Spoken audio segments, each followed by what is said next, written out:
Assalamualaikum warahmatullahi wabarakatuh. Tabi pun kita belajar biologi lagi yuk bersama Bu Ana. Kali ini kita belajar materi ekosistem dan interaksinya, yaitu di interaksi antar komponen. Pertemuan ketiga ya. Simak baik-baik penjelasan Ibu ya. Ini adalah tujuan pembelajaran hari ini.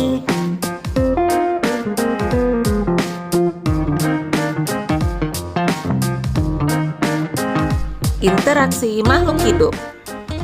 Semua makhluk hidup itu selalu bergantung kepada makhluk hidup yang lain.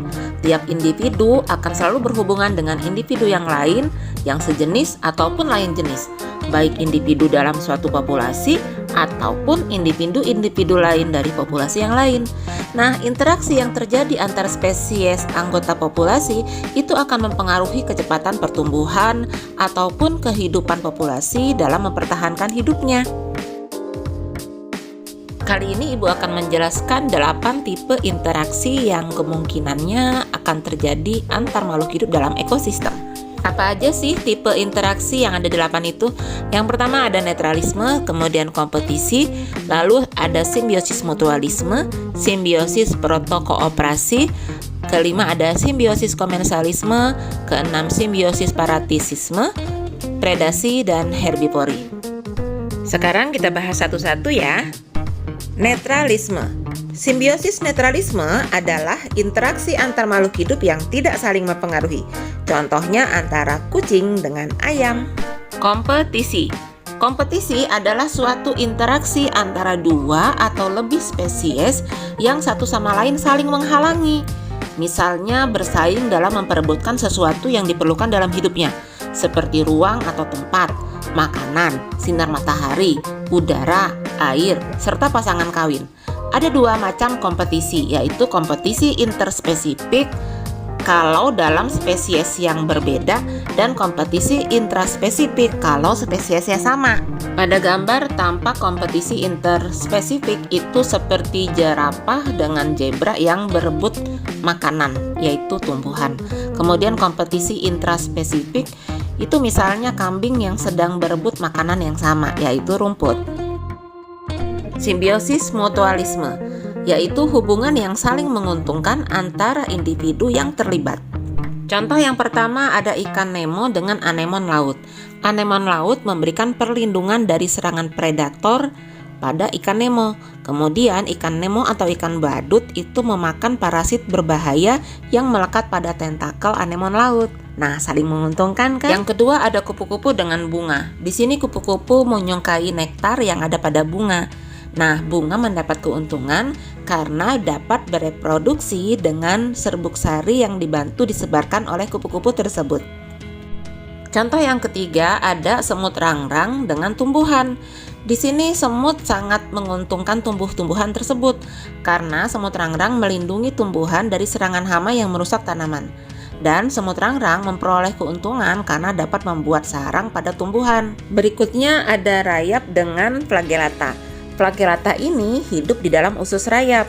Nah, flagellata mengeluarkan enzim selulose untuk membantu rayap mencerna kayu. Jadi flagellata mendapatkan tempat tinggal hidup, sementara rayap terbantu dengan adanya enzim selulose untuk mencerna kayu tersebut. Berikutnya ada simbiosis protokooperasi, yaitu bentuk interaksi antar makhluk hidup yang menguntungkan setiap makhluk hidup yang terlibat, namun nggak saling mengganggu kelangsungan hidup. Misalnya begini, ketika ada 2 pohon yang akarnya saling menempel, maka pohon tersebut akan saling bertukar hasil fotosintesis. Kemudian contoh berikutnya ada kerbau dengan burung jalak. Burung jalak itu mencari makanan berupa kutu pada kerbau. Walaupun sebenarnya burung jalak itu bisa juga mendapatkan makanan dari sumber lain, misalnya memakan semut, belalang, atau ulat.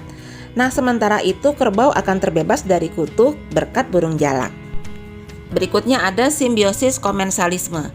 Simbiosis komensalisme adalah interaksi antar makhluk hidup yang menguntungkan salah satu makhluk hidup namun tidak merugikan makhluk hidup yang lain. Contohnya interaksi antara tanaman anggrek dengan suatu pohon yang menjadi tempat tinggal tanaman anggrek. Nah, tanaman anggrek dapat menempel pada batang pohon yang cukup tinggi, karenanya ia bisa berfotosintesis karena dapat memperoleh sinar matahari yang cukup. Berikutnya ada interaksi antara laba-laba dengan padi. Di sini laba-laba sebagai pihak yang diuntungkan karena laba-laba mendapatkan tempat untuk membentangkan jaringnya. Berikutnya ada simbiosis parasitisme, yaitu interaksi antar makhluk hidup yang menguntungkan salah satu makhluk hidup namun merugikan makhluk hidup yang lain. Contohnya kutu rambut dengan kera. Kutu rambut mendapatkan keuntungan dengan menghisap darah kera sebagai makanannya, namun kera mendapatkan kerugian karena tubuhnya menjadi gatal. Berikutnya ada interaksi antara benalu dengan pohon inang. Benalu mendapatkan keuntungan dengan mengambil makanan dari pohon inang, dan pohon inang lambat laun akan mengalami kematian. Predasi. Predasi atau predatorisme adalah interaksi antara pemangsa atau disebut predator dengan mangsa atau disebut prey. Pemangsa atau predator itu adalah hewan yang memburu dan membunuh makanan, yaitu hewan lain. Mangsa atau prey adalah hewan yang diburu atau dibunuh oleh predator. Contohnya interaksi antara seekor harimau sebagai predator dan seekor kijang sebagai prey, atau interaksi kucing dengan tikus. Berikutnya ada herbivori. Herbivori adalah interaksi antara hewan pemakan tumbuhan atau di sini konsumen tingkat 1 dengan tumbuhan sebagai produsen. Nah, konsumen pemakan jaringan hidup itu disebut biofog dan komponen pemakan jaringan mati itu disebut saprofog. Contohnya, rusa lawan rumput. Rusa sebagai konsumen tingkat 1 biofog akan memakan rumput yang berperan sebagai produsen yang memiliki jaringan hidup, atau bisa juga rayap dengan meja kayu. Di sini rayap sebagai konsumen tingkat 1 atau disebut saprofog itu akan memakan kayu yang berperan sebagai produsen yang memiliki jaringan mati. Nah, sekarang tugas hari ini. Kalian lakukan observasi pada lingkungan di sekitar rumah atau sekolahmu. Kemudian cari dan identifikasi jenis interaksi makhluk hidup apa yang kamu temukan dari lingkungan sekitar. Lalu buat laporan, boleh dalam bentuk foto, video, ataupun data tulisan. Publikasikan laporan yang kamu buat atau presentasikan ke depan kelas. Semangat! Sekian materi dari Ibu. Wassalamualaikum warahmatullahi wabarakatuh. Jangan lupa like dan subscribe. Terima kasih.